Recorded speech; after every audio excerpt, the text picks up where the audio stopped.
All right, everyone. Welcome back to another esoterica live stream. Sort of the second one this week in some ways, but considering the hangout we did with Dan and the Modern Hermeticist earlier in the week. But welcome, everybody. It's really great to be back on a live stream. It's also really great to be back to not feeling so sick. Like I've been like sick for like a month somehow with various kinds of head colds or various kinds of things. So it is actually great that I'm feeling a bit better and my voice is coming back. You could probably tell on the demonology episode that I was practically whispering because my voice just did not want to cooperate and I wasn't feeling really well, but feeling much better now. Even though it's a bit warm today, if there's some background noise, you're probably hearing the fan or something going in the background, just because it's a warm day and we live in a really old home here in Detroit, and we don't have air conditioning, or at least not, we don't have central air conditioning. And so here in my lair, as my wife calls it, there's no air conditioning in here, so it's just on the second floor and it's pretty warm. So if you hear whooshing sounds or other kinds of sounds, that's because I have my door open and everything's trying to keep me cool. But welcome, folks. It's been great. Been great the past several weeks. We've done some, I think, really fun stuff here. An episode I've been wanting to make for a long time was this alchemy episode, this entrepreneurial alchemy episode, which the alchemy episodes always do a little bit poorly because I think that people are so much accustomed to um, alchemy is kind of a self-transformational or some of the Jungian interpretation of alchemy that often when people actually watch an episode about actual historical alchemy, and half the episodes about mining or whatever, sometimes people are a little bit put off. But what can I do? I can't change the actual history, but that is the history, and I think it's really fascinating just how the alchemists modernized in the way that they did in Central Europe, and they become sort of professionalized and things like this. Those are really great. And then we did an episode on the Klippot and the Sitra Achra. See Dan, the modern hermeticist, in the channel in the chat. Dan, I can also send you a link if you want to jump on and take some questions about the perennialism stuff. Feel free to let me know if you want, and I'll shoot you a link.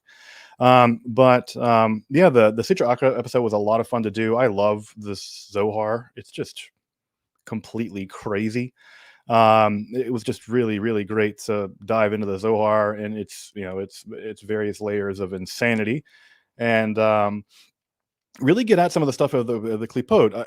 The Klippot, for whatever reason, are really interesting to a lot of people. But like I think I said this in the episode, a lot of the Hermetic-y style Kabbalah that people often do, that some of the more modern occultism stuff comes away with the Klippot. I don't know where a lot of that stuff is even coming from. It seems like it's just basically being, I don't know, made up, I guess. I don't know. I mean, not that people can't make things up. Kabbalah was made up in the 13th century, as I said. But I feel like people, even if you don't want to accept the sort of original Kabbalistic version of how the Klippot were, or how they got formed or whatever, the Yiddish people should have access to it. And I feel like the Zohar, because it's so disorganized, because it's not organized in any kind of rational way, really, many people find it very intimidating to go to a 13-volume text or a 3-volume Aramaic text and try to go through and mine out all the places, or many of the places where the Klippot and the Sitra Achra get mentioned. It's very intimidating, and it is very intimidating. It's intimidating to me as well. But I feel like even if people don't want to accept that vision of what the Klippot are, they should at least know what's in the original sources. And so that's a great place where I can dive into the Zohar and really mine out these interesting sections in the Klippot and in the Sitra Achra. And it was really great. Also, it was really fun because some of those more mythological sections about the dragons, those sections, folks know this probably, that those are going to be the big sections that Nathan of Gaza is going to really attach himself to when he writes his works on arguing that Shabbatai Tzvi is the Messiah.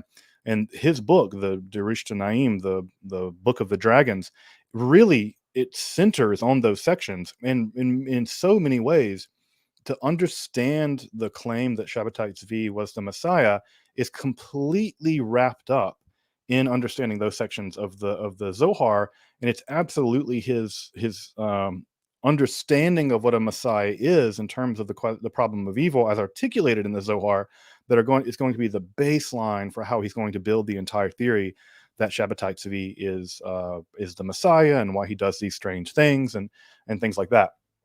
So those sections are terribly important for anyone interested in Sabbateanism or the rise of Shabbatai Tzvi, or why anyone in their right mind would have believed that he was the Messiah. And the arguments are formed there in Jerusalem. So I'm going to come back to those sections, by the way, for folks who are interested in Sabbateanism. I'm going to come back to those sections. I'm going to do a whole episode just on the Jerusalem, the Book of the Dragons, and talk about how this theology, how the Shabbatian theology developed, and how Nathan of Gaza could basically argue that Shabbatai Tzvi was the Messiah. So it's really wrapped up in all the Klipot and Sitracha and all that stuff. So that's like, I don't know, that stuff is terribly interesting to me. And I'm going to dive into that. What's a pity, though, by the way, if you're interested in Shabbatai Tzvi and the Sitra Achra and all that stuff, is the Derush Shanaim actually is reprinted in the 2-volume Hebrew edition of Gershom Sholom's book on Shabbatai Tzvi. In fact, it's right there. That's the 2-volume. You can see where my finger is pointing in the background. That 2-volume set, and right next to it is the big one volume text from the English translation. The original Hebrew, has all these primary documents from Shabbatianism in the book that are not translated into the English version for whatever reason. So it's just a pity that the Hebrew is a really good translation in English. Those sections just don't get translated. The actual Kabbalistic primary sources in the book don't get translated, including the Derush Shanaim. So but yeah, it's one of those things I'd want to do. And also, Dan mentions the Sabbatean antinomialism. I really want to debunk that stuff, because it's just the breeding ground of the worst kinds of racists. The people that think that that Frankists control the world and all this crazy stuff, redemption through sin and all this stuff. There is some of that in Frankism, but that you do not really see that in Shabbatian theology more properly. In fact, that entire idea comes from a single article that Gershom Scholem wrote, where he called it redemption through sin. And it's a nice turn of phrase, but that phrase actually, which is a technical term in the Gemara, in the Talmud, never occurs in the writings of the Shabbatians, right? It never occurs in Nathan of Gaza. It was never taught by Shabbatai Tzvi himself.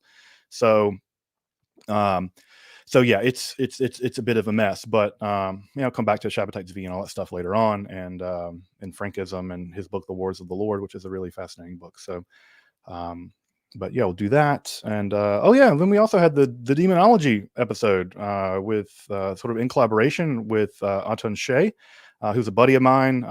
Hopefully we're going to be able to meet in person and do some stuff together, maybe around Halloween, hopefully. My brothers moved to close where they live, and so it'd be great to be able to go down and visit my family and hang out with him. So yeah, it was really a lot of fun. I really like Andy. Andy's just a really fun guy to hang around. It's great when you have this like shared interest of 17th century witch hunting. It's like a weird place where we have a shared interest, but also the Civil War, because I'm from the American South, and so the Civil War is constantly playing in the back of my head as a Southerner. And so it really was really great to work with him on this Demonology episode, and just his hour and a half long cinematic version of the Demonology of King James the Sixth and First. It's just amazing. If you've not had the chance to watch it, it's absolutely just one of, it's just the kind of thing YouTube is made for, that you can have a filmmaker have this kooky interest and be able to do this, pull this off, produce it himself. It's just really fantastic. And anyone who's interested in demonology or the witch hunts or even early modern occultism, it's just absolutely worth diving into. Where about in the South? I'm from Jackson, Mississippi. specifically South Jackson, Mississippi, the working class part of town. So that's where I'm from, in Mississippi. Which again, being in Detroit is also kind of nice in this way as well. People talking about the Mishnah and the Talmud. I can answer those questions if folks want to hold on to those. I'll come back to you if folks want to know what the Mishnah and the Talmud are. I'm happy to talk about that. It's not terribly esoteric, but yeah, I could talk about that. But yeah, that was a lot of fun working with Andy, and of course this week, Dana Trell is in the chat, and the modern hermeticist, Dr. Dana Trell. We had this excellent, amazing presentation by Dr. Trell on perennialism and some of the more troubling aspects of the origins of perennialism and how it developed. And some people really got it, and some people definitely did not get it. I can always tell when people comment when they've actually watched the content. And a lot of people, some of the comments were clearly not informed by actually having listened to the content. But it was a really great analysis on Dan's part of how these ideas developed. And I think, and I think really one of the things I will say, Dan, that I really appreciate about the way you presented it is that I really like the idea that we can be critical of something. We can look at the past. We can look at an idea like perennialism. We can look at how it emerges out of this Latin polemical tradition. We can see how it emerges and sort of transforms. And we can say that there are really worrying things in it. And at the same time, we can be really still committed to the idea that there's something worthwhile going on here as well. And I think this is just what, as historians and as people interested in the past in general, is always what we're trying to do. Is there's no going back into the past and finding something that's pure and good and untouched by the cultural conditions or the backwardness or whatever that existed. Everything is like that. The Zohar is full of all kinds of anti-Gentile sentiment that is super disgusting and gross. You have all this horrifying stuff in Hildegard of Bingen, where she's like all about the Crusades, which is terrifying. You have other kinds of people in the Islamic and Jewish world that have all kinds of dreadful ideas. And yet there are these beautiful ideas they have as well. And there's just no going to history to get everything you want. And I think that with something like perennialism, you have to go back and be honest about its history and its origins. And at the same time, one could still say, no, there's something redeemable and something deeply wonderful and beautiful about the idea. And I think, Dan, you did a really, really great job of balancing that out, where you're not going to get some Pollyannish, we're all one and light and love. And it's not like criticizing the history and understanding and historicizing the history of perennialism means that you just throw the entire idea out either. You're not. It was really great to see that neither one of those positions are really ultimately where you have to land on. And so I really appreciated that about Dan's, among many things, about Dr. Trell's talk on perennialism. If you haven't had the chance to check it out, absolutely you should check it out. And again, make sure to check out Dr. Trell's channel of The Modern Hermeticist. And and if you find the content worthwhile, and I really do think that was some of, again, and I think I said this at the end of it, but I could probably say at the beginning, and I'll say it here again, you're not going to find that level of deep dive about these topics almost anywhere else in the world. It is a unique confluence of people like Dan and Zevi and Angela and Philip and Andrew, all these people coming together to work together to produce such high level content on religious studies and philosophy that you're not going to find anywhere else. And so, even so far as you can support people like Dan or myself or Angela and Zevi and Philip to help us to keep the lights on, do that. And again, when you go over to check out the perennialism chat, send Dan a couple bucks so he can, buy a bottle of wine or nice dinner out or whatever. He certainly deserves it. And 4-hour long presentation, getting into some of the really, really important stuff in history of Western esotericism, really a graduate level presentation. You're not going to find that elsewhere. And so show your content creators some love. And I also there's an interview out with me by Jimmy Akin, Jimmy's Mysterious World, which is really great. over on his channel where we talked about Kabbalah. So if you're interested in sort of like entry level stuff about Kabbalah, really introductory level stuff on Kabbalah, make sure to check out his channel and check out that interview. It's gonna be a 2-part interview that I did with Jimmy. It was a lot of fun. He's a great guy. I really appreciate the fact that he is he's he's a pious Catholic dude, and he's really approaching topics and sort of esotericism in a really ecumenical, neat way. So I really appreciate that kind of stuff. So check out that interview. I can send you. I can put the link in the chat if folks want to check it out. Do that real fast. It was a lot of fun. A lot of fun talking to him. Yeah, I just really appreciate. Again, it's just one of the great things about the channel is that it's really great to talk to people of a range of beliefs, and it's really neat that Dan, in sort of a Platonic informed Christian of a heterodox variety, and I'm certainly a very heterodox Jew, and Zevi is in the Hasidic world, and Philip and Angela, and we have all these different beliefs, and that we're very different actually. Behind the scenes, there's a lot of disagreement between us about how we think about the world and how we philosophically approach these topics, and yet it's man, again, it's just how amazing and how blessed I feel to be able to work and create content with these fine folks. It's just absolutely a blessing. So really, really great stuff. All right. Well, let me again, and sorry for any of the background noise. Like I said, just trying to stay cool in here. And also, I guess the other news on the channel is that folks know that I deal in rare occult books, esoteric-y books. Esoteric-y? It's a word. I'm using it. I deal in these rare occult volumes, and if you're interested in owning a little piece of history, I have a few of them left. I sold a couple today, but if you're interested in getting access to some of these, relatively affordable. I mean, they're not gonna be, none of this stuff's gonna be super cheap considering it's 400 years old. But do check out my website, and I can throw the link up if you want to take a look at some of these rare and occult books. In fact, I also have a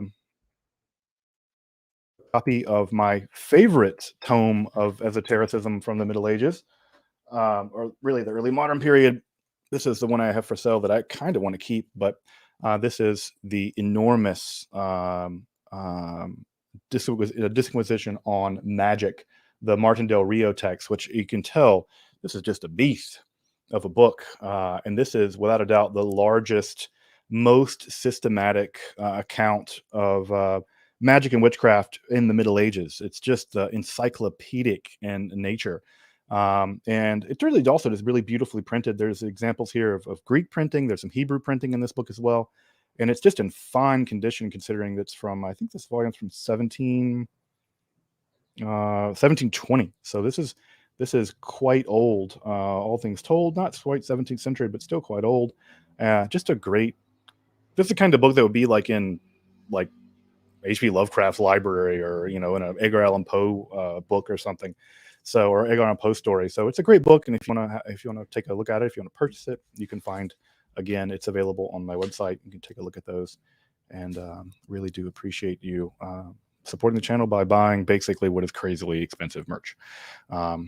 Just old weird books. But let me put some of these super chats, super stickers up. Jason, thank you for the super sticker, brother. Is that a monkey? I think it's a monkey.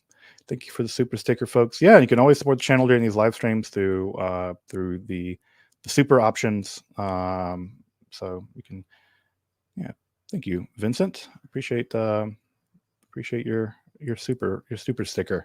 But yeah, if you want to do super chats, always will take those and make sure to answer those questions when you put them out. So appreciate your support. But yeah, let me go up. And I actually am thinking about doing merch. Would anyone actually buy merch, like esoterica stuff? Like, would you buy like a t-shirt, like esoterica themed t-shirt? Is that a thing that people would buy? Like, a lot of channels have merch, and I have some funny ideas. But if people are interested in that, I could probably put that together. There's actually a part of me that wants to make like black metal shirts that are esoterica like branded. So that's an idea that I have. I actually want to do one that's like clerical necromantic underground, but it's like black metal style letters. Like, so yeah, I want to do some do some kind of merch. I don't know what it would be. Yeah, I don't know what it would. Yeah, I think it would be neat. Also, I forgot that I like not even wearing my usual black metal shirt. That was this is my gym shirt. It's actually a Macho Man Randy Savage shirt, which is awesome. The Macho Man Randy Savage is so great. The interview with him about the cream rises to the top is one of the best interviews ever done in the history of journalism. So, oh, so I'll see my buddy Russell is in the chat. Hey, Russell, it's good to see you, man. We got to catch up. Jonathan just moved down to near where you guys are, so you guys should definitely hang out. And he's living down in New Orleans now, so you guys should definitely get together. But definitely need to catch up soon, man. Folks may know this. Russell's a buddy of mine is in the chat. I've known Russell since middle school. Met in art class, I think, which is hilarious to have friends from way back in the day. It's great. Oh yeah, I can turn half of the crazy things I say in these episodes into merch. Oh yeah, beard oil. There we go. Yeah, Dan, I should send Kika for a clerical necromantic underground shirt. It would be great to get him in a picture with one of those shirts. That would be awesome. But yeah, maybe we'll do also Jason with the Mississippi Marcionites. The off the cuff crazy things that I say can become shirts. But yeah, maybe we'll do some shirts or something. Maybe I need like a graphic artist to do if someone's a graphic artist and wants to make a couple bucks, maybe we could design a couple of black metal-y shirts, and that would be fun to do. Designer yarmulkes. Yeah, with I always wanted a yarmulke with like the cool Cordovero in Sephiroth, like the nested Sephiroth, which I always like the nested Sephiroth way better than the Tree of Life one. The Tree of Life one is like boring normie Sephiroth. I want the weirdo Sephiroth, and the best Sephiroth is the nested one. I love the nested version, and also because it has a different version of Yesod in there as well, which is neat. But I always like that one far better. I even have a shirt that has that on there. So yeah, I've always wanted a yarmulke with that on there. I need to get a new yarmulke. Wear this one all the time.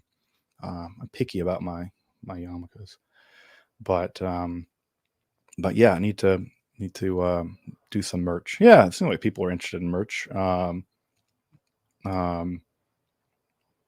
Yeah. Oh, Enochian knowledge. Someone mentioned Enochian knowledge. I'm actually working on an episode on the third episode, not the last, but the third episode on Enochian language. It's going to come out probably week after next, actually. Week after next. So I'm going to be doing on the actual Enochian language that has some translation, some of the actual words that we can translate and things like that. So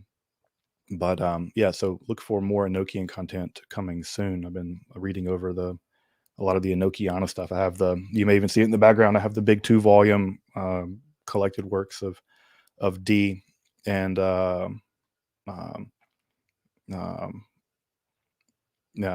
still have the collected works of D, and I've been working through those, which it's interesting. Every time I go back to that stuff, I realize how completely crazy that whole thing was.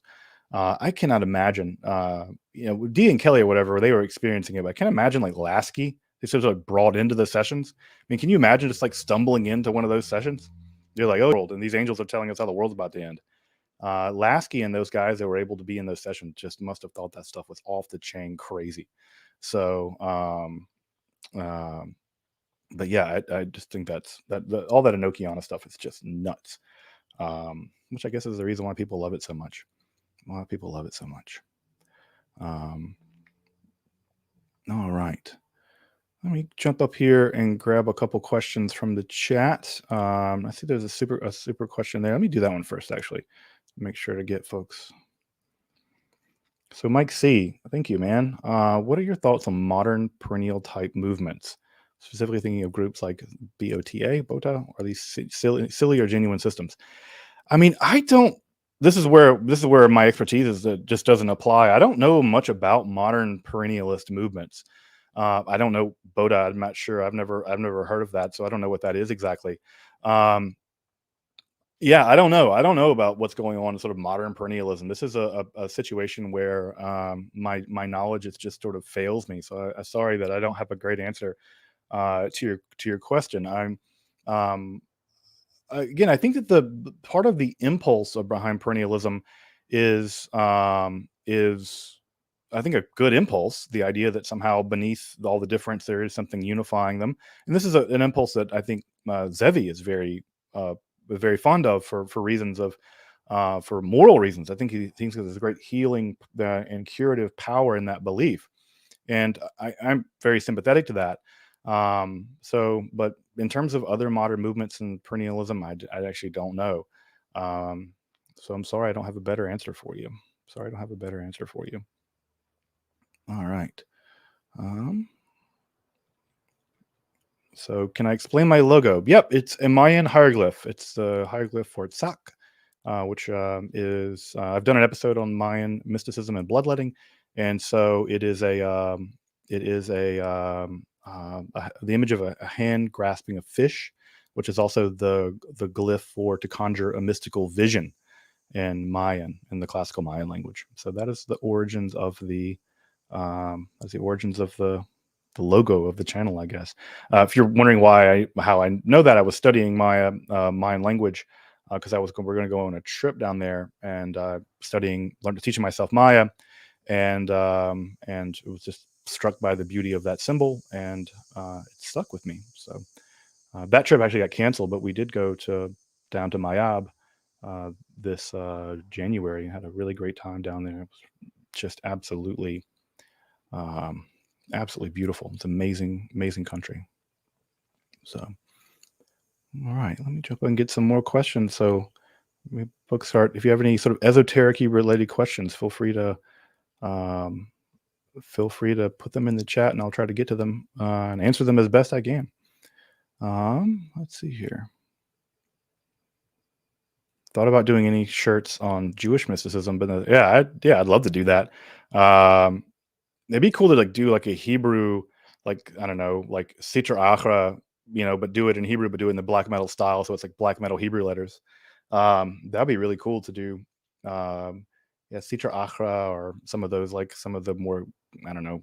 There probably is a band called Sitra Achra. There's no way there's not. There has to be a band called Sitra Achra. If there's not, there needs to be like a Jewish black metal band called Sitra Achra. And so, yeah, that would be cool to do that. It'd be cool to make fake black metal band shirts based on all these esoteric-y stuff. Because if they're not already bands, they should be. So, just go ahead and make them now. So that will be fun to do. All right. Let me see some other questions up here. So my favorite black metal bands, I mean, like Wolves in the Throne Room, Krallis. I like Abigail Williams. Obviously the old school stuff. A lot of the old school stuff. What other bands have I listened to recently? There's like a Native American black metal outfit that's really cool. That the name is slipping my mind now, but it is really, really awesome. So that's good. Panopticon's great. It's not exactly black metal, but I actually got tickets just the other day to go see Heilung. Heilung is playing in Detroit at the Masonic Temple of all places, which is just perfect. So I'm going to be going to see Heilung. Although I will say that the tickets were pretty expensive, but for the much of it, the production that it has to be, I guess it makes sense. So going to be seeing Heilung here in September, which will be great. All right. What's the first thing you do if you had a demon under your power? Since it's treasure hunt, what's the second thing? Yeah, you're right. So the first thing is finding buried treasure. You got my number there. So there's no doubt about that. It would definitely be finding buried treasure. The second thing, it sets after finding the treasure, I'd probably get them to do the same kinds of things that golems traditionally do, and that's clean. I don't know if any other people like me have lots of books, but books are just basically dust factories. And this room is just completely dusty all the time. I try to clean it, and I do a very bad job of it. And sometimes it's so bad that my like mother-in-law will be like help me clean it or clean it herself. But I would probably just have them dust. I think mostly I would have them clean, things like that. But did it with a golem. If I had a golem, I would also just have them like clean. And typically, that's traditionally what golems did anyway. I think the idea of the golem protecting the population, that's really a 19th century idea. Most golems, like the famous golem that was it? It was Ibn Gabirol, I think, was said to have had a golem, made a golem. Ibn Gabirol, I think, is said to have made a golem, and it was a female golem, which you never hear about female golems, but he made a maid. She was a maid. So, um, yeah, I know that's kind of underwhelming, but cleaning is a thing. People need people to clean. All right, let me jump down. I think I see some other super chats. Let's see. All right, why are fiery serpents associated with both angels and demons? Hallucinatory experiences, delirium from snake venom. I think it does have something. I don't know if it's hallucinatory, but I do think that that one. I think it has a lot to do with the fact that snakes are just sort of primevally scary creatures. I mean, there's even good evolutionary arguments to like we're inherently afraid of them at some level. That there's some deep biological fear of them. And on the other hand, I think that they're fascinating because the very thing that they use for the poison, right, is also what you use to cure. And that word pharmakon, right, in Greek, the idea of that a poison is a cure, pharmakeia, also is sometimes the word for magic in Greek. I think there's something about that antinomic quality of snakes that makes them both images of what is frightening, but also images of what is curative, whether it's the Asclepius imagery that you see, or even the bronze serpent in the Hebrew Bible. So I think it has to do with the fact that they kind of do both these things at once. And I think that gives them very powerful symbolic value. Yeah, I would say that would be my guess. As much as it really is a guess, but that would be my guess. My uncle got bit by a snake this week, actually, weirdly enough. I don't know what kind of snake it was, but it wasn't apparently too bad.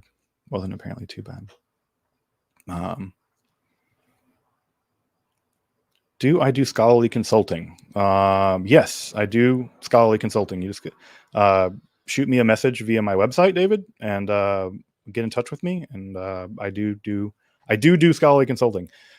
Even like working, maybe even working on some movies and stuff. So, yeah, take a look at my website, and happy to get in touch. I've never been bitten by a snake, which is. I mean, I've seen lots of snakes. Growing up, there were always like water moccasins around, and they were very fearsome.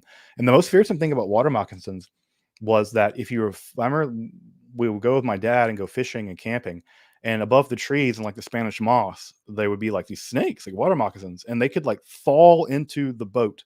And the water was just like infested with all kinds of scary creatures. Like there were like alligators that lived all in the water where we used to go fish, and you could see them.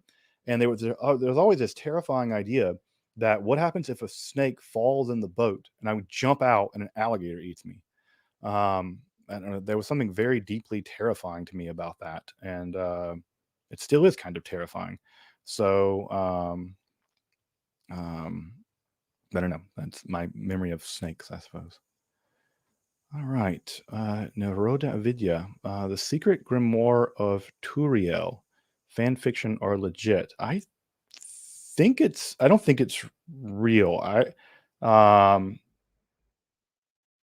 on. Let me see if it's the same thing I'm thinking of. Um, but yeah, I think that it is made up.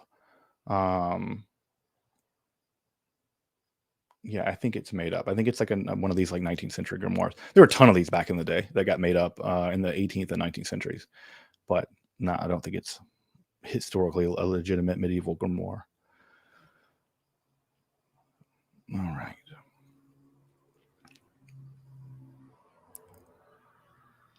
Love your channel. I'm interested in the Archangel sigils, especially in the Grimoire of Armandel. Jophiel, I can't find the origins.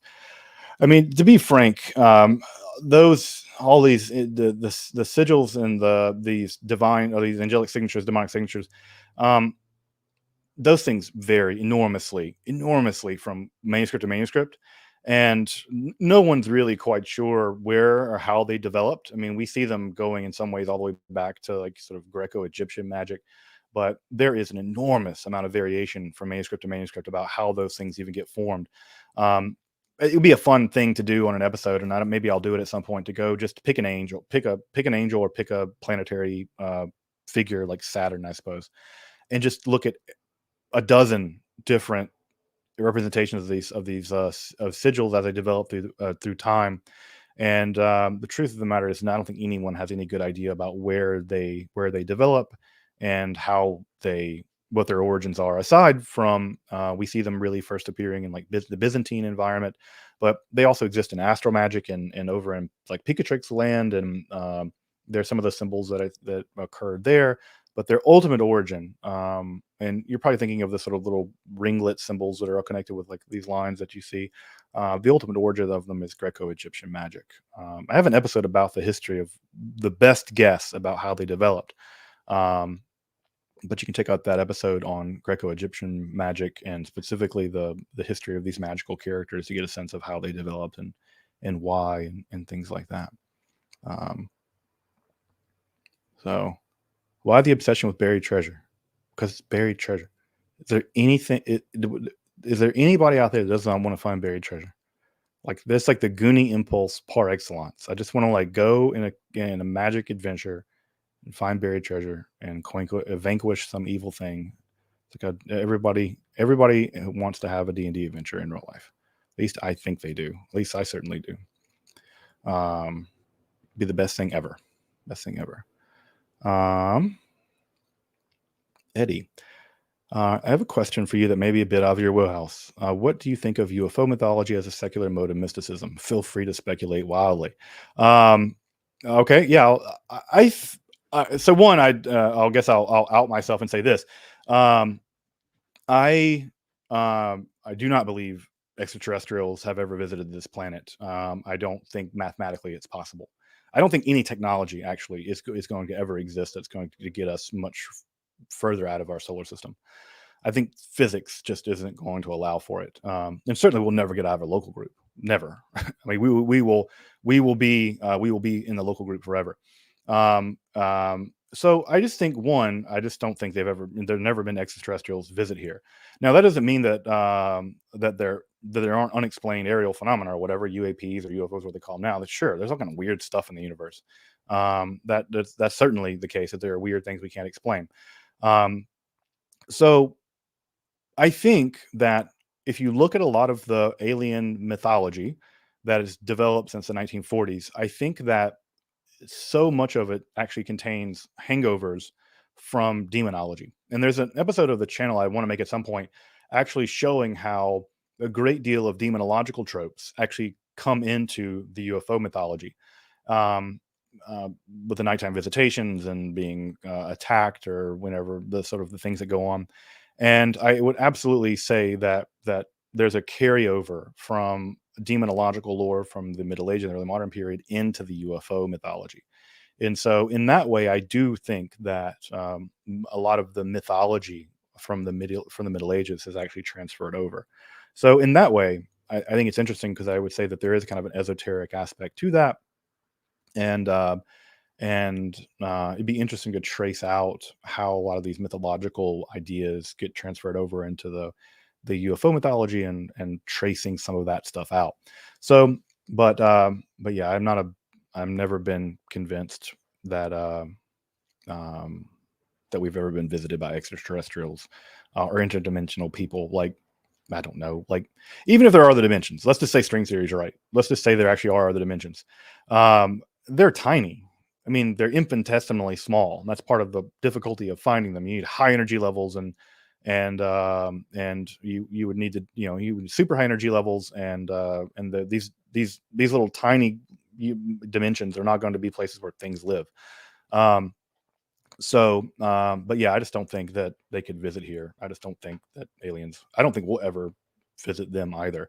They're probably out there. Mathematically, I suspect that they're out there, but the very math that proves that they're out there, I think, is also an indictment that we will ever come in contact with them.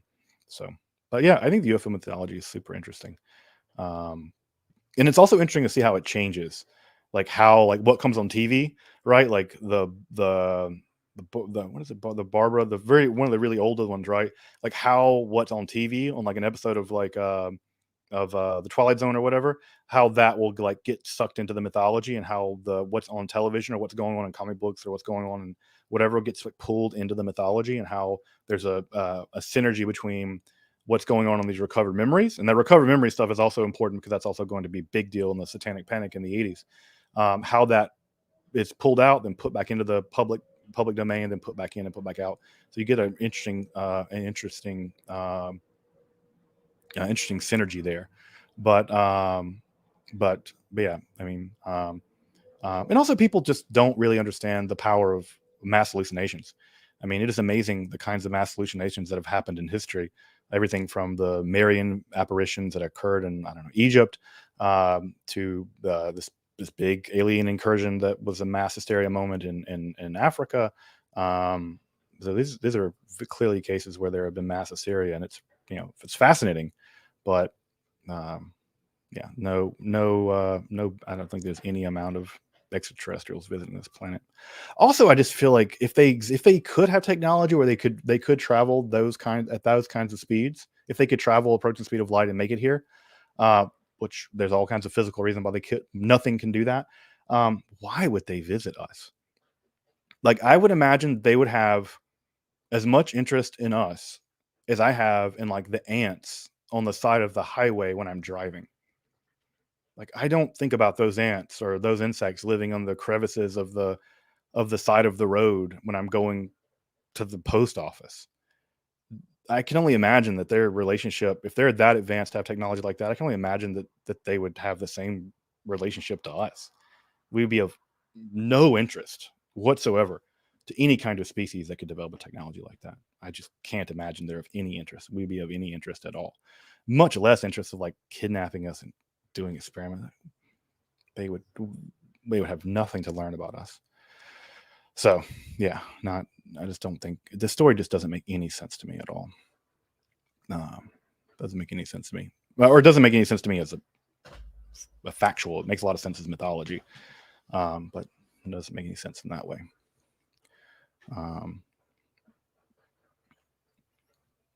Let's see. All right, let me jump up to get some more questions here. I like the UFO questions. That's great.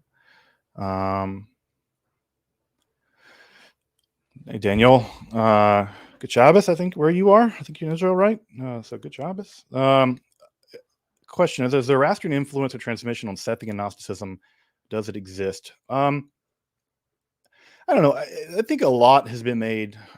There has been a lot made about the influence of Zoroastrianism on, or Persian dualism, broadly speaking, on apocalyptic Judaism, and so there probably is some influence. I do suspect that that apocalyptic Judaism is definitely infused with a healthy dose of Persian religiosity, and I suspect that Persian influence, that sort of is part of the intellectual and spiritual apparatus that goes into composing apocalyptic Judaism, is certainly it made its way into Gnosticism, the Sethian Gnosticism, or other forms of Gnosticism. So I suspect, but the problem, of course, and this is the eternal problem with tracing this out, is where are the connecting points, right? Where are the connecting points? And the problem is we don't see them. We don't see the connecting points. We never see an apocalyptic text or a Sethian text or whatever Gnostic text. They never quote something from the Zoroastrian literature, the Bundazain or something like that. We just don't see those kind of Gathas. We don't see those connections, literary connections. So there seems to be a good reason to believe there's influence, but the dots are very, very tenuous. And this is the same thing as true with the same thing as people have been searching for this with trying to trace out the heretical sects in France, like the so-called Cathars or the Albigensians and the Waldensians and Kabbalah all seem to come from the same region, but we can't find any connection between them at all. And so those are interesting things, but there's just not much in the way of connecting things. Also, I think some of the Zoroastrian stuff has been overplayed. I think it was sort of this is what Walter Hanegraaff calls Platonic Orientalism, where you get this idea that all this wisdom goes back to people like Zoroaster. Dan Atrell and I were talking about this the other day, and I think that sort of survived into scholarship as well, where like anything that was sufficiently strange in sort of Greek or Jewish thinking, they just like, oh, it was Zoroastrianism. That's what that was, and then sort of waved their hands about it. And this is, I'm thinking 19th and early 20th century literature. They kind of wave their hands about it, but they never really established what's the actual connection. What are the connecting points? What exactly is how exactly is that influence going? And I think that it's never been really established. And I think there's a lot of debate about exactly the degree to which it is impacting it. So, but all right. Babylon. Are the Klippot fixed or mutable, changing each aeon? I'm not sure about the aeon part, but I will say that the Klippot are not fixed. So I'm talking about the Zohar here, right? In the Zohar, the nature, the origin, nature, activity, and destiny of the Klippot are not fixed. If there's one thing you want to come away, if you can come away with from that episode, is knowing that there is no singular mythology about the Klippot in the Zohar. There are several competing mythologies. So even where they come from, do they come from Gevurah, Din? Do they come from Keter? Do they come from Malchut? They seem to come from all three, kind of, right? How many of them there are isn't clear either. And in some, in the more reliable, or not real, in the standard account, there are only 7 of Klippot, right? There are no Klippot for the top 3 Sefirot. There are just no corresponding Klippot for those. So there are only 7 in Klippot. But I think I mentioned this in the episode. In the standard accounts that you get in the Zohar, there are only 4. There are 4 and only 4 Klippot in the Zohar. And exactly what those 4 are gets fleshed out in different ways. And then by the time you get to the later strata, the last strata of texts that become in the Zohar, the Raya Mehemna literature, the Faithful Shepherd literature, which is in the Zohar. It's actually baked into the Zohar, but it's a 14th century edition. By then you get 10. You get 10 again. So there is no standard story about how many Klippot there are. There's no standard story about where they come from. What you have in the Zohar is different mythological strains, different mythological systems. Even there are more straightforwardly mythological ones with like dragons and sea monsters, and there's more speculative theosophical versions. But and somehow those relate to each other, but it's not clear how. But they're absolutely not a fixed concept by the composition of the Zohar. And folks probably know this, but most of what happened between the composition of the Zohar and even around the time the Zohar was being completed with like the Raya Mehemna literature, part of what they're going to be doing from there all the way up to Luria really is just systematizing the Zohar. Almost all the literature is just trying to systematize the Zohar into one coherent system. And of course, the Lurianic school will be the one that would ultimately win the day. And that is ultimately what will win. Although even then, that wasn't always set in stone exactly how that would work out. There were competing schools of even Lurianic Kabbalah. Like no one, for instance, ever talks about Israel Sarugian Kabbalah. That is absolutely that was the first published version of the Lurianic Kabbalah.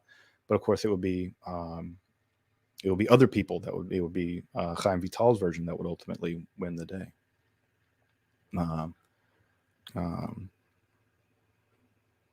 All right. Let's see here. Let me jump up and get some other questions. Is the identification of snake in Genesis with Satan anti-Hellenistic rhetoric? Don't trace to Alexander Olympius or worship Aesculapius. I don't think so. I mean, that connection's made really early on. I mean, that the snake is somehow a satanic figure, although it's not. It's never totally worked itself out in Judaism in the way that it has in Christianity. But I don't think so. I don't think it's part of sort of anti-Hellenistic rhetoric. I think it's a natural. Once the idea of Satan developed in the apocalyptic period, and you get this sort of adversary of God, it's going to make some sense if that's the snake in the Genesis story. That's going to be the one doing the tempting. Although I will say that whole story, the Genesis, the Garden of Eden story, at least, I don't think that story is ever meant to be serious. I read that story, and every time I've read it for a long time now, the more and more I've read that Genesis story, the more and more it reads like comedy to me. And especially if you read it in Hebrew, there's all kinds of like puns going on. There are ridiculous things that God's sort of ridiculous, bumbling idiot.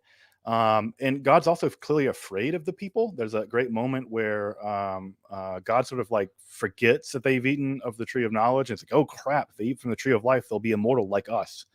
And he sort of, kicks them out the door all of a sudden. It's, and God's like, where are you hiding? And there's all these funny moments, the pun of the snake being, the Nachash being Arum, being clever, and the people being Arumim, being naked, right? That pun goes over and over and over. And the way that story reads, when you are, Adam being lonely, and therefore God creates all these animals and sort of parades them around. None of these are going to be a good fit for him or whatever. That all strikes me as just being comical. And so, and I know that we've all been raised at some level in the background of Paradise Lost, where this is some huge, titanically terrible event, and Adam and Eve, or it's like the fall of man and everything is bad and blah, blah, blah, blah, blah. But I just can't read that narrative seriously. It just reads like comedy to me. I think it was meant to be funny. And I think when you read it as comedy, it totally changes the impact of that text. So I don't know. I think it was originally meant to be funny and not serious. But no, I don't think that it's the idea of Hellenistic rhetoric. I don't think so. I think it's just a logical conclusion that once you get the devil character in the apocalyptic period, that's going to be the Nachash in the Garden of Eden story. All right. Let's see. Got some other super chats here at the bottom. Wow. All right. Let me come back up. Thank you, AP Vague, for the super sticker. Appreciate that. Okay, I think that was the only other super sticker.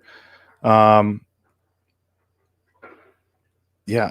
But I don't know if people I don't know whether people here read Hebrew, but if you go back and reread the Genesis, that Genesis creation story, and just tell me it's not meant to be funny, I think you would look at it, and reading in Hebrew, it comes across as almost like silly, it's like this, the talking snake. I don't know. It just doesn't strike me at all as being a serious story about the fall of humanity. Also, sorry for the jackhammering sound you're probably hearing in the background. They're building a thing down the street, and they've been jackhammering for a month straight all day long, which is very pleasant to listen to. So sorry for the background noise. Like I said, I have my door open just because it's very hot. So sorry about that. Oops. Sorry, the wrong one. There we go.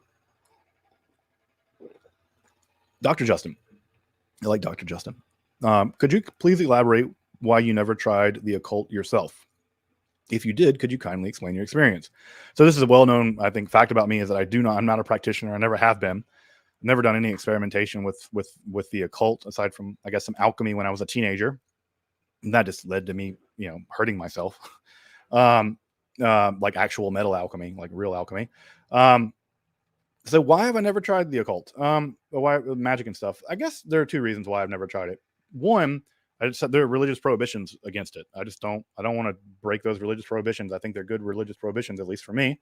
The second is that I just don't see anything really compelling about it. When I read these grimoires and stuff, when I read these magical manuals, there's just no part of me really that's tempted to do any of that. I don't want to really be invisible. I don't want to force some woman to fall in love with me, God forbid. I don't don't want to really talk to angels because they seem like, I mean, cosmic jackasses, mean. Like, I mean, again, like the angels that I've read about and I've always studied, they're like cosmic marines. Like, they're not. There's nothing about that like is tempting to me. Um, I don't want to interact with angels and demons. Demons seem like they're just like mean and bad. Most neutral spirits. There's just no part of me that's interested in any of the things that these texts promise. And there's no part of me really that, yeah. And not only that, but I think there's something very, shortcuts to power. People who want power over nature, or people who want power over other people, or people who want power over whatever, learning. Like, I don't want to learn things magically. I just want to learn them. I want to learn them the old fashioned way, by reading books.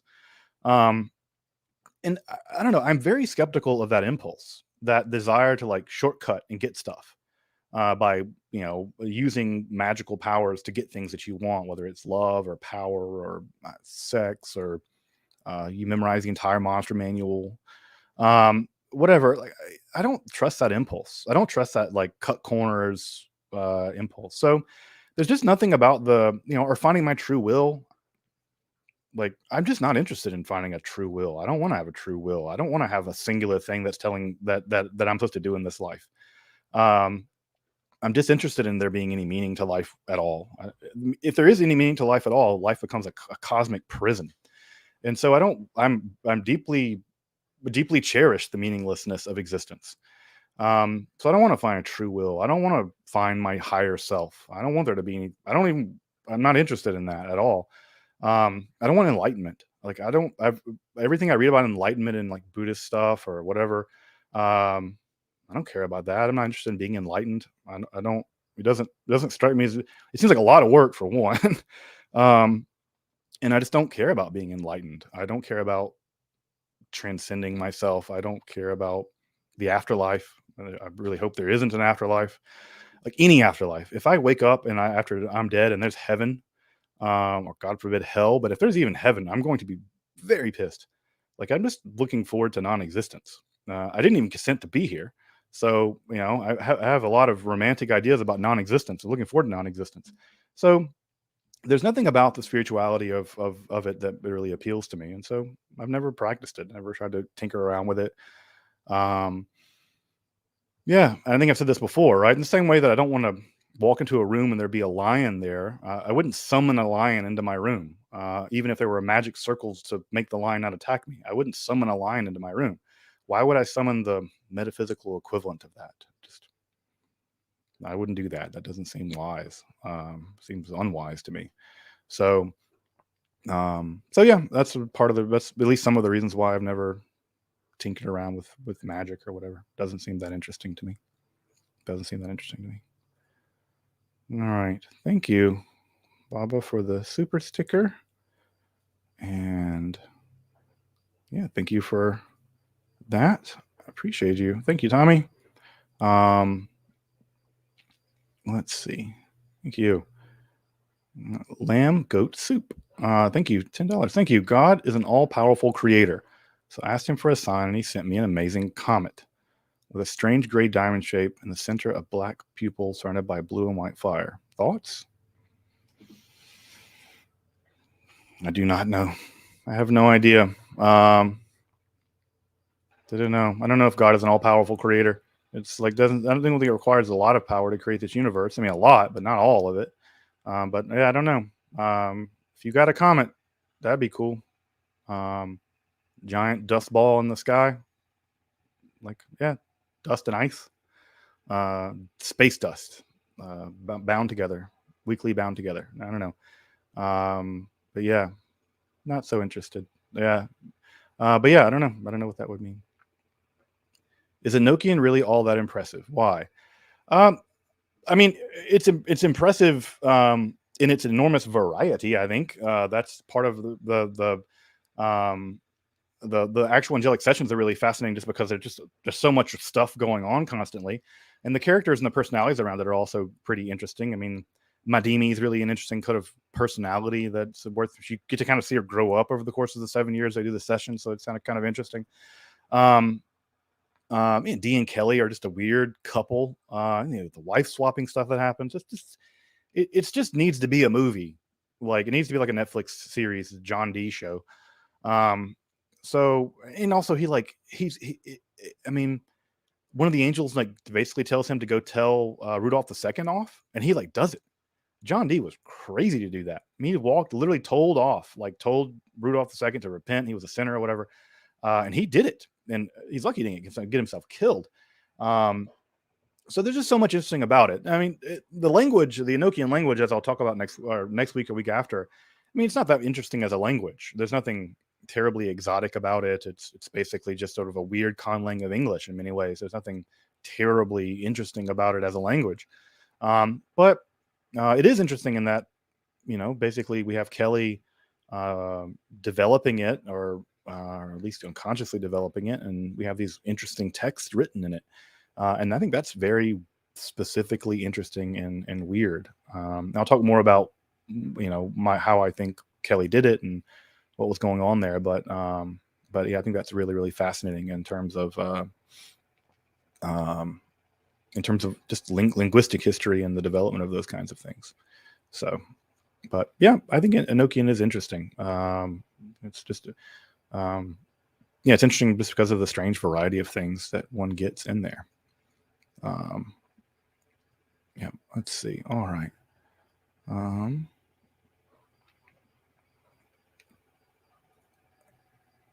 Alan Collins, thoughts on the westernization of Tantra by Crowley, thoughts on Crowley in general.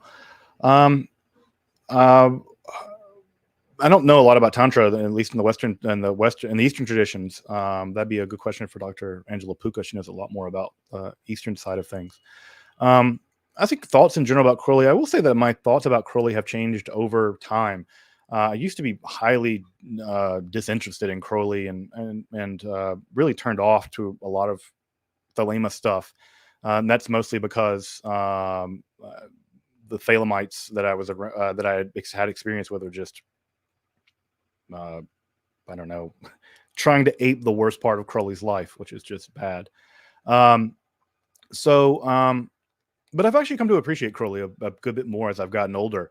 I have the Holy Books of Thelema over here somewhere, and I've been reading them and studying them, and I find them to be just terribly interesting, just strange and very terribly interesting.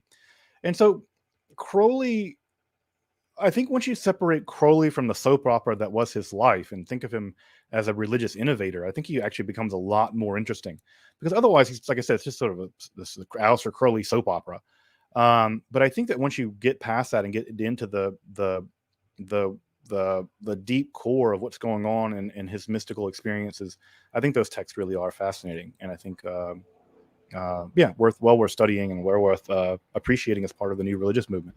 So yeah, I'm going to be doing an episode, I think, on the Book of the Law next year, sometime in April, around the time of its revelation. So look for that, and I would like to do some more stuff on Crowley as well. Although Dr. Puka's just done a couple of great episodes about him. But I will say that in general, the 20th century stuff doesn't interest me that much, and I know that that's where a lot of people's interests lie. But I'm much more interested in Renaissance and early modern and late classical stuff, medieval stuff, than I am 20th century occultism. It's just I don't know. It's not as interesting to me, and I think that intellectually, there's not as much going on in a lot of ways. I'm much more interested in sort of much more interested in Iamblichus or Proclus. I'm much more interested in that stuff. So more things to go on there. But all right. Thank you, Poimandres. Wonderful. Thank you for the super thanks. Speaking of Proclus, that's another thing I want to work on at some point pretty soon. I want to do an episode on the notion of the astral body and how Proclus basically developed that idea, at least in the West. There's some great stuff about the astral body and Proclus, and he's just a terribly fascinating thinker. Him and Iamblichus both are just, I think, far more interesting. Damasius or Dionysius, the Areopagite. I think those guys are just far more interesting than a lot of later stuff. So definitely want to get into that stuff more as well. Maybe we can team up with Dan and Trell and work on some of that stuff together. That'd be great. Let's see. Are Ezekiel's wheels, these are the ophanim, conceptualized from Ptolemy's embedded planetary spheres or some ancient astrolabe? What's its symbolic function? I think they're just wheels. I know this is like really deflationary, but I've never thought they're just the wheels of his chariot, right? I mean, what Ezekiel has in mind is that basically Yahweh's riding in a chariot. We even have pictures of Yahweh on a chariot from Persian period coins, Sasanian coins, coins for the province of Yahud, the Persian province, the satrap of Yahud or whatever. I don't think there's anything going on there beyond it needs wheels, that the chariot actually needs to have wheels, and these ophanim are just wheels. They're weird wheels. They're wheels within wheels with eyes and stuff on them, so they're strange. But ultimately, at the end of the day, they're just the wheels that drive the chariot. So I don't think of them as very planetary spheres, something like that. And the reason why I don't think that they're like that, because I don't think that I don't think that Jews of that time period even have a conception of the world that way.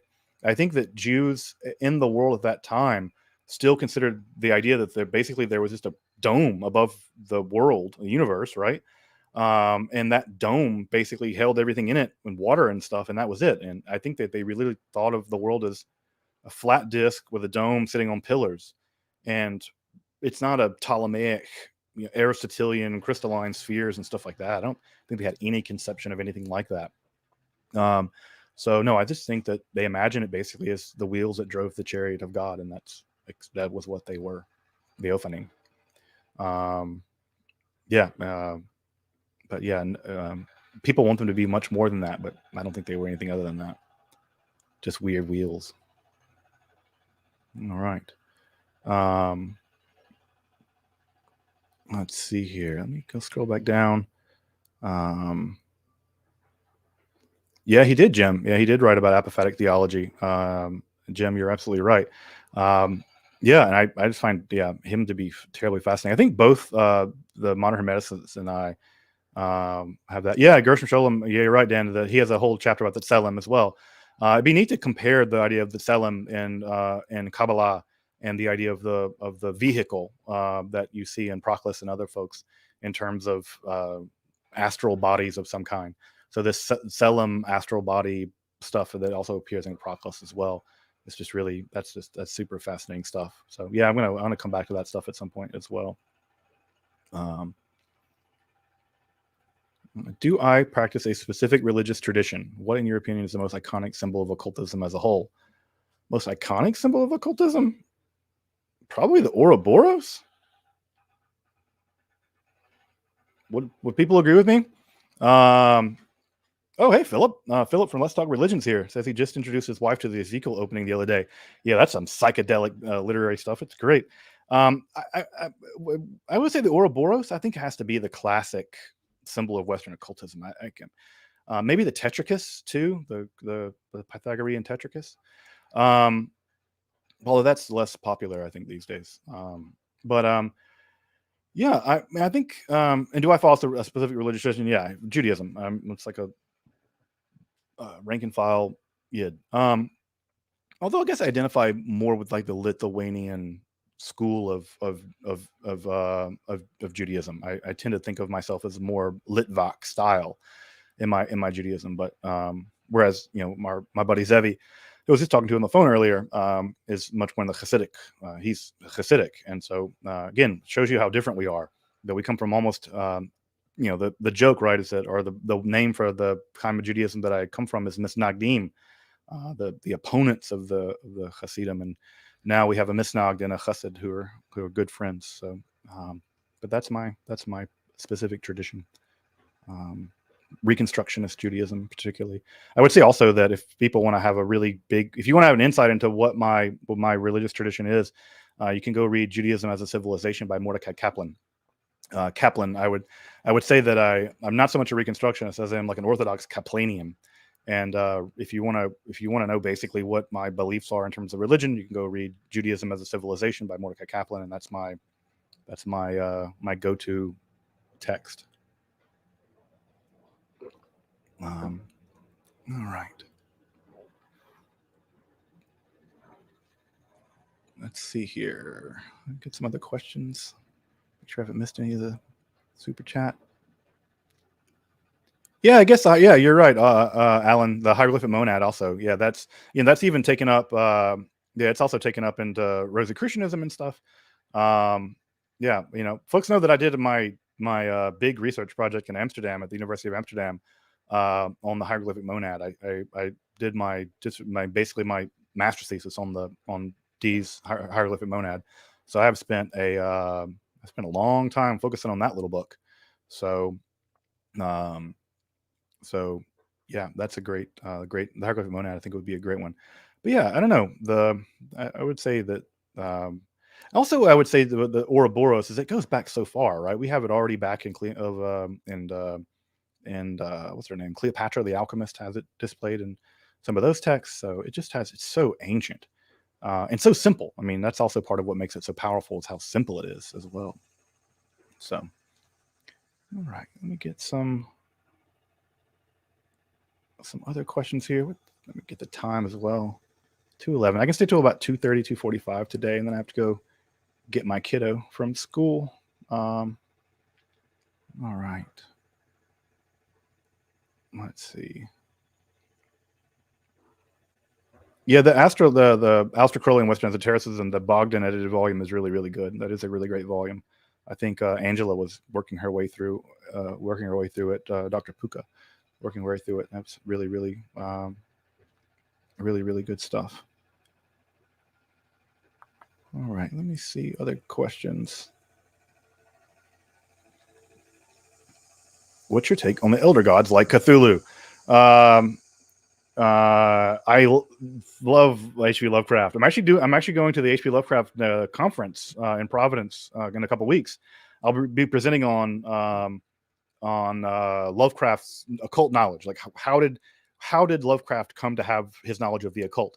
So I'll be talking about the kind of books he had access to and the occult revival in the 19th century and stuff like that. So I'll be talking about sort of the occult dimensions of Lovecraft's own knowledge of the occult. So I'll be presenting on that if you find yourself in Providence, Rhode Island in a couple weeks.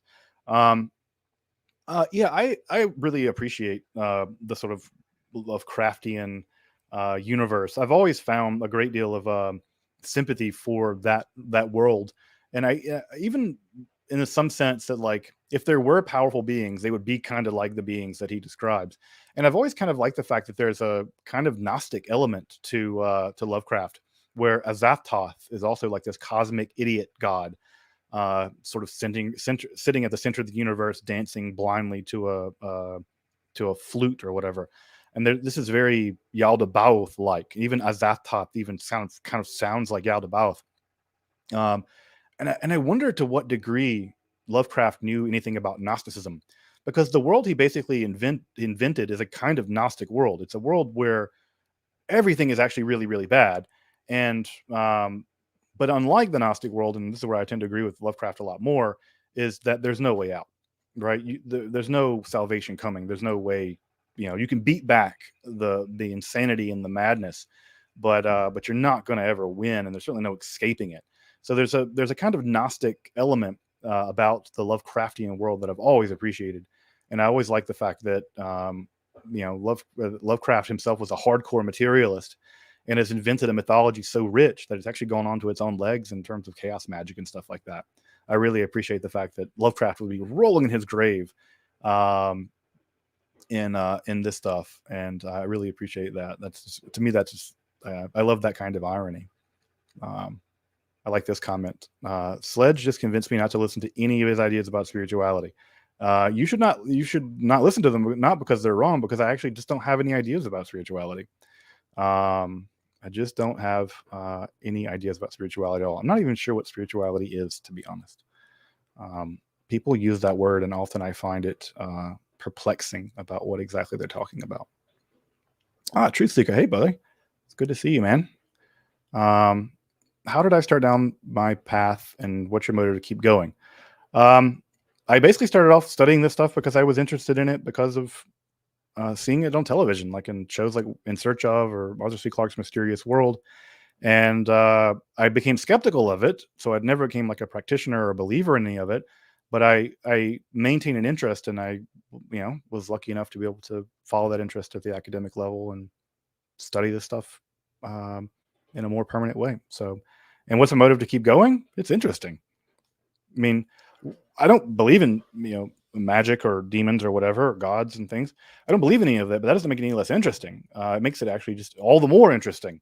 So it's interesting, and I'm just always about diving into it and learning about these really fascinating parts of our history that otherwise have gotten the have not gotten the appreciation that they deserve. So so I'm really interested in that kind of stuff. But yeah, that's what keeps me interested in it. All right, let's see. Let's see. Ray says the pretext for Buddhist enlightenment is that you're going to die, it will be painful, and you will lose everything. Yeah, but that's great though. Like the idea that I am there's no more comfort to be taken in an idea than finitude. Like there's something to, at least to me, that I don't know. I'm so profoundly grateful. Of all the things I'm grateful for, is the most I'm grateful for is my finitude, that I will cease to exist at some point. That's the most comforting idea that I can imagine. And so the idea that it'll be painful, that's just life. There's no way around that. I don't really care about that. But I don't know. That the idea of losing everything, that just sounds like the best thing possible. I don't know. It doesn't at all fill me with anything like dread. It just seems like that just like is the best possible outcome. The idea of immortality or the idea of eternality is, I think, the most horrifying idea that I've ever heard of. Like when I read things like, that you can live forever, or I was like, that just sounds like the worst possible thing that could happen. I would prefer anything to that, I think. But yeah. All right. Let me scroll back up and grab some more questions. Let's see. Zelini. Zelini, you're a philosopher, right? You're trained as a philosopher. You have like a analytic background, maybe, or like I think you've even said you identify as a dualist. It'd be cool to talk about that more. Do I pray? Yes. Do I read prayers from the pseudo regularly? Not regularly as much as I did. I used to be like an everyday davening kind of guy, the felon and everything. So not so much recently, but I do pray. I mean, I do pray. I don't pray to anything, but I think the process of prayer is powerful and impactful, especially communal prayer. So I'm very much about prayer, and I'm very much about communal prayer. So I'm all about it. All about it. But yes. Also, like in Hebrew, that the word tefillah, the word for prayer, is in the hit pile. Because so grammatically, it's reflexive. It's a thing you do to yourself. It's not a thing that you do to God. So I like the idea of the grammar of prayer in Hebrew being in the hit pile, being in the reflexive. I've always appreciated that a great deal. All right. Let's see. Get some more questions. Further thoughts on Giovanni Mercurio. The folks may know this is the guy that he was so bizarre that historians didn't even really think he was real for a while. I don't have any further thoughts on him. It's one of those things. Oh, I will say this actually. I talked to Professor Walter Hanegraaff at the ESLI conference, and there is a new version of the Ludovico Lazarelli book coming out. So they're not going to reissue that one. They're going to redo it. They're going to have a whole new introduction. They're going to expand it. It's going to be a whole new thing. And so there's a whole new edition of the Lazarelli book coming out. He doesn't know when it's going to come out. It's going to be a while. He just got finished with this book on Hermeticism. And so it is coming out. So folks should know that there is a new version of the Lazarelli book coming out, which I'm all about. Lazarelli is super fascinating. There's a cluster of those Kabbalists, and Dan knows a good bit about these guys. That are really worth. Hopefully, and soon, maybe Dan will be working on this, getting those guys translated and in print, because early Christian Kabbalists and early Christian Hermeticists are just so much more important than I think people realize, and they go so underappreciated in terms of history of the occult or history of Hermeticism that they don't get really read, and they're really important. So, uh, so thoughts on the Jesus mythicism debate? I am not a mythicist. I think Jesus was a real person. And I guess the reason why I think Jesus was a real person is simple. There were just dozens of people like him. Like if it weren't him, it'd have been some other guy. And so I think we have as much evidence for the existence of Jesus as we have for a lot of historical characters. And and it seems likely to me that he existed not because not because of any other reason, but because he's so of the time period. So, but yeah, so I think he existed. I'm not a mythicist. I think that yeah. I mean, I think we can't know a lot about him. And I do think the Gospels do preserve some of his writings, or some of his teachings rather. Jesus didn't write anything; he probably couldn't read and write. But yeah, I think he was real. I think he taught things we see in the Gospels. I think he basically caused a riot during Passover, and he got himself killed. Like I tend to be in the historical camp there. But yeah, I think he caused a riot and got himself killed. And he'd have been one of 50 guys that weekend crucified by Pontius Pilate. So I think he was crucified, and that was it. And so yeah, I think he was real. Sure. Um, um, the relationship between Daas and the Klippot. Um, so this has to develop at some point. I don't know where it develops exactly, this relationship between Daat and Klipot. I know that it exists in sort of Hermetic Kabbalah world, but it's definitely not there in the Sefer Zohar, to my knowledge. There's just no Daat doesn't really play much of a Daat only plays a role in the Sphirot in terms of when you think of Keter not being a Sphira, basically. So because you need the 10 to balance stuff out.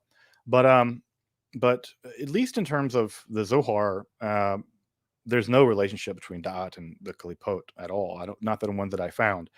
And so I think that develops much later. And I want to get, when I get into Lurianic Kabbalah, which I need to look this up in Eitz Chaim and see if it's there, because I haven't checked there, but there may be a relationship there. But typically the three Sphirot associated with the Klipot are Keter, right? And some of the narratives, one of them with Malchut in one narrative, but almost always the standard narrative is that they emerge out of Givura, out of Din. So that's, but not of Dot, not of Dot. Let's see. All right, let me scroll down and get some more questions. Oh yeah, Dan, do you have a copy of the Ludovico Lazarelli? I think you said you got it back when it was not like $900 or whatever. I tried to convince Professor Hanegraaff to just release into the wild just the translation, not the introduction, but just the translation. And he said he was going to think about it. I need to follow up with him. I'm going to bring him on the show also. It was really great to reconnect with him. I really have just tons and tons of appreciation for him. All right. Thoughts on Savonarola? Be curious to, it'd be fun to talk with Dan about Savonarola. Yeah, I mean, no thoughts as aside from that. This is what happens when basically an apocalyptic fanatic gets power. I mean, in many ways, the Savonarola reminds me of like what happened in basically like in Iraq, right? When you get rid of you get rid of Saddam Hussein, and what's left is a power vacuum, and what fills the power vacuum are crazy people. And so ditto with the Medicis. Medicis were just gangsters, and so but the only thing worse than gangsters is like religious zealots who believe the world's about to end. And so you get this. I mean, he's so fascinating, and part of what's so fascinating about him is, again, he's kind of a proto-Protestant in some ways. And and not just proto-Protestant, but like the hardcore iconoclast, like Northern European Dutch, Dutch style proto-Protestants. He would not want me saying that, but I think that that's the way I would assess what he was. I'd be curious to hear what Dan thinks about Savonarola as well.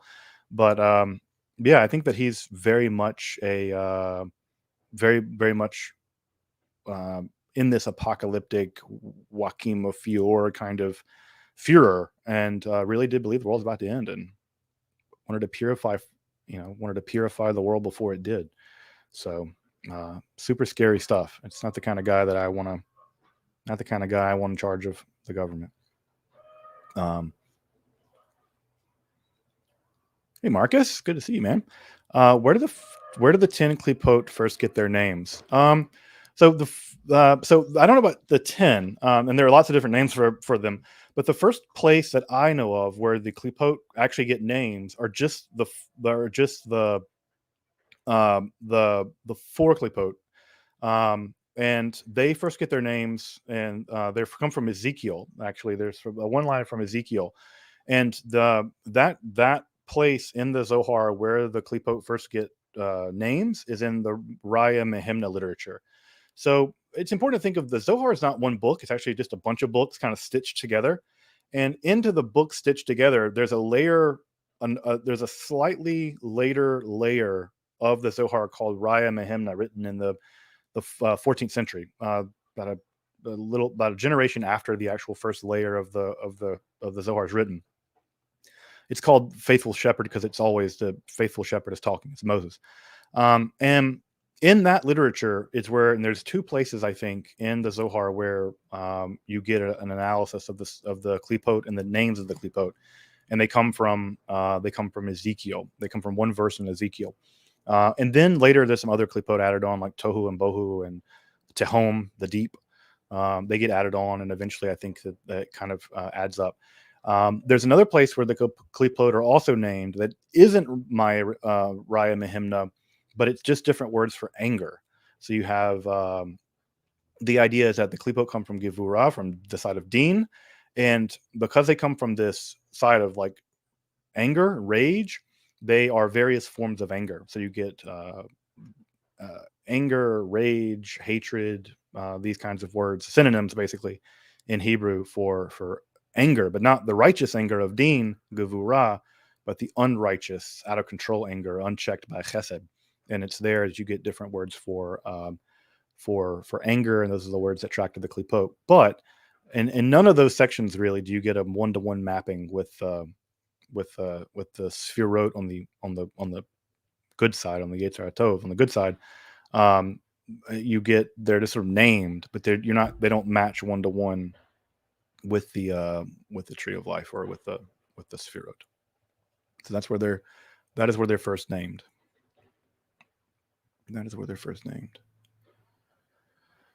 Best sources to research Freemasonry and Templarism.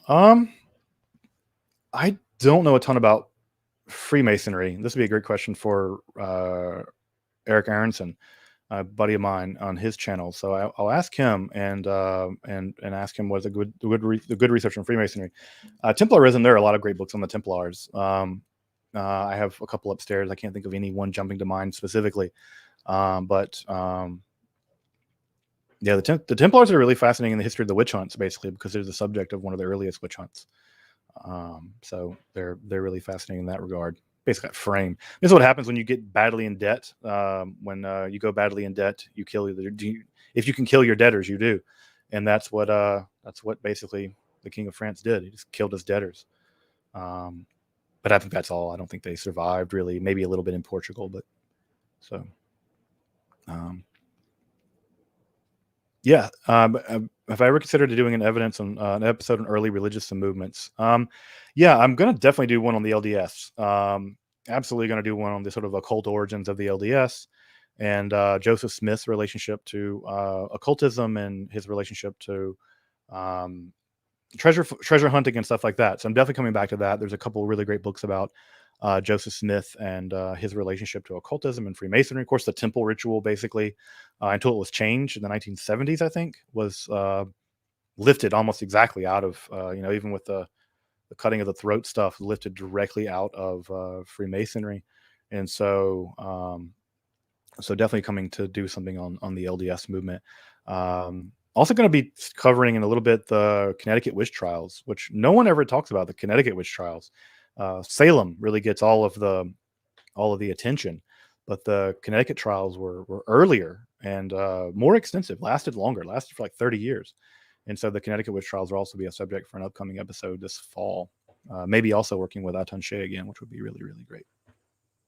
All right. Yeah, creditors. Sorry, not debtors. Yeah. Yeah, the Templars. Yeah, that's really fascinating. Just again, those times you kind of basically become a giant militant banking house. It's basically what happened to them. They were victims of their own success ultimately at the end of the day.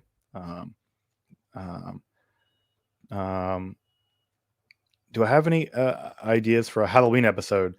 I mean, not really. I mean, every day is kind of Halloween around here, so I don't have any specific ideas for a Halloween. I try to do something about colonial America, usually around Thanksgiving, so I'll probably do the Connecticut witch trials one around there. But nothing particular for Halloween. I don't know. Yeah, nothing really particular for Halloween. All right, we'll get a couple other questions, and then I'm probably going to go and grab my kiddo from their school. Let's see here. Let's see other questions.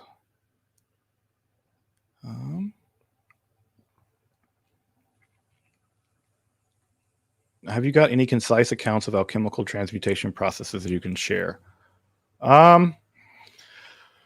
I mean, because it's not possible. I mean, so no one did it because it can't be done. I mean, without like a particle collider or whatever. So no, I mean, there are all kinds of stories of people, of people doing transmutation. And if you ever read alchemical literature, no matter how well developed it is, you'll have really, really clear steps and really clear stuff going up. And at some point in the middle, they kind of start waving their hands and say, "Yeah, you kind of do this, and kind of do that, and you'll get this red powder, and it'll transmute gold." So there are no really great accounts of transmutation, and the reason why I think simply is because it never happened. But you do have all kinds of other, secondary things that are really important in the history of alchemy, where you do get cool descriptions of processes. Newton's notebooks are really great for this because he left really, really detailed notes about the processes he was working with. This is true of Boyle and Starkey as well. So we have in the 18th century really detailed accounts, so detailed that chemists can now recreate them, which they're doing. And so that's really, really cool in that regard. But no accounts of transmutation. Let's see here.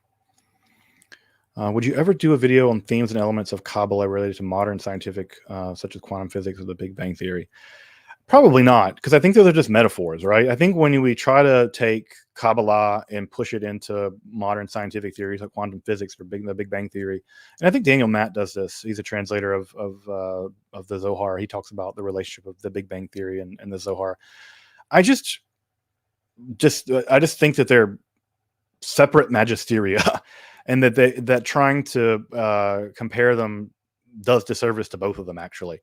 And for instance, like quantum mechanics, quantum physics, unless you're just doing a bunch of math, I don't trust anyone talking about quantum mechanics. Basically, I don't trust anyone narrative accounts of it. I want to see the math. And so I think that when people try to use quantum mechanics to justify beliefs in metaphysical things, it's almost always the result of them misunderstanding quantum mechanics. So I think at best they're metaphors and analogies, but that's at the very best. It's at the very best. So I'm not that interested in how they would do that, because I don't think the Zohar certainly isn't even one unified system. The Kabbalah is not even one unified system. So it certainly couldn't be compared to those kinds of things. Post-cosmological account of Eureka for Halloween. Yeah, that could be fun. It'd be fun to do some audiobook stuff, like read a story about Edgar Allan Poe, or One of the books that was really central for me getting into the study of esotericism was The Fall of the House of Usher. And yeah, maybe I'll do an episode on occult stuff and The Fall of the House of Usher, which would be really cool. Hey, Mark, thank you. He says, I'm fascinated by the Shir Qomah literature. Have you thought about doing an entire series, including Maimonides' possible condemnation? Not possible, definite condemnation of it. Yeah, I mean, I've covered Shir Qomah a little bit in my episode on the Merkava literature and in my lecture series on the Kabbalah, but it would be cool to come back to just it. And talk about the Shir Qomah stuff and sort of the later uptakes and condemnations of it. And Menachem Kellner has made the argument that in a big way the Shir Qomah literature is motivating Maimonides. That the Guide of the Perplexed at some level is actually really him just laying into the Shir Qomah literature. And I don't think that's all that's going on there, but I do think that Maimonides is being motivated by the popularity of that literature and that form of mysticism, and so I do think that he's being animated by it. I think there are other concerns there as well, but I do think that in a big way the Shir Qomah stuff is animating him. Folks probably know what this literature may know. This literature, Shir Qomah, means the measurement of the heights or the measurement of the vastness. Sometimes translated the measurement of the body. And it's literally a form of mysticism where you gaze upon the divine body and you measure it. And all the parts of the divine body have various names, like God's beard or the space between his eyebrows or the length of his nose or his ears or hands and fingers. They all have weird magical names and they all have measurements in parasangs, a Persian unit, about 4 miles, I think. And God's really weird looking. He has giant head and long arms. It's really creepy. And so yeah, the divine being in the Shir Qomah stuff is really, really weird and fascinating. But yeah. I don't know if I do an entire series, but I definitely come back and maybe do an episode on the Shir Qomah because it is so weird. I'd say it's probably the weirdest form of Jewish mysticism. I would argue that. I think it is the strangest form of Jewish mysticism, I would say. Yeah. Thank you, Lena, for the super sticker. Thank you. All right. All right. Let me see here. Yeah, I see Andrew's mentioning the use and abuse of quantum mechanics. Yeah. Anytime I hear anyone talking about quantum mechanics, like basically, if you can't read bracket notation, you don't need to be talking about quantum mechanics. If you don't read the bracket notation, then don't do quantum mechanics. I don't know. Yeah, the God Anatomy book is really great. That's really great. Yeah, there's a really great interview with her over at Myth Vision at Derek's channel. I really appreciated that interview. She's really, really great. I really appreciate her. Yeah, Joe Jones, you could illustrate the Shir Qomah. I said this at one point, and I've lost it. But I taught a class on Jewish mysticism, and I taught it at an art school. And one of the projects for one of the students there was he actually went into CAD and took the various measurements of God in the Shir Qomah and actually drew out God using the ratios, right, of the Shir Qomah. And that was the first time I'd ever seen a visual representation of what this being looked like. And I lost that picture. So somebody could do this. Someone should go to the Shir Qomah literature and basically draw it out. It'd be cool to see the various proportions for the divine being in that. That would be absolutely great. So Joe Jones, if you want to illustrate the Shir Qomah, people would really like that. That would be really, really cool and weird. Yeah. Still dreaming about the Zohar lab. Yeah, maybe in the future it'll be possible. It'd be something I'd love to team up with Zevi and do. Zevi's such a menschlich dude and such a just has such a great mind, and I really appreciate him. And it'd be great to maybe have a chavrusa. He and I could maybe lead some study sessions on the Zohar, because I think it is a text that people want to have more access to, and it is a very imposing text. but it can be made a little bit more accessible. It'd be great to make it a bit more accessible. So yeah, John Coltrane's Ethic, which is a great name. That would be something I would be very interested in doing. Um, now I was even thinking about what pericope I'd want to study, and I think the one that comes to mind actually is the pericope Yanuka. Folks may know this, that there are these small sections of the Zohar that are sort of self-contained. They're like self-contained literary units, and in Zohar on Torah, on the Torah, I think it's Parsha Balak.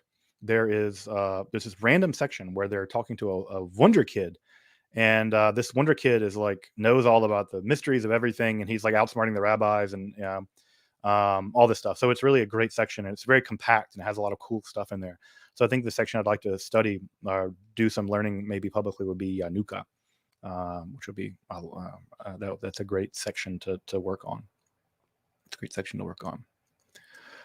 All right, folks, I think I'm going to start wrapping up. Yeah, and again, if folks are really interested in like a Zohar lab where we just like, it'd be the kind of thing where we just sort of get on a live stream and go at the Zohar. That would be the kind of thing we would do. If folks are interested in that, let me know in the comments. And if that's the kind of thing that you're interested in, I'd be all about doing that. Maybe convince Zevi to come along with me. That'd be great. What about Isaac of Acker's text and his involvement in discovering the Zohar? I mean, you're talking about the when he goes to Moshe de Leon's wife, and Moshe de Leon's wife basically like rats him out that he invented the whole thing and he did it for money. I love that story. That is the best story ever. Like his wife totally just like just absolutely like she's totally savage, man. He made it up out of his own head, she says. I love that story. I don't care if the Zohar is made up in the 13th century.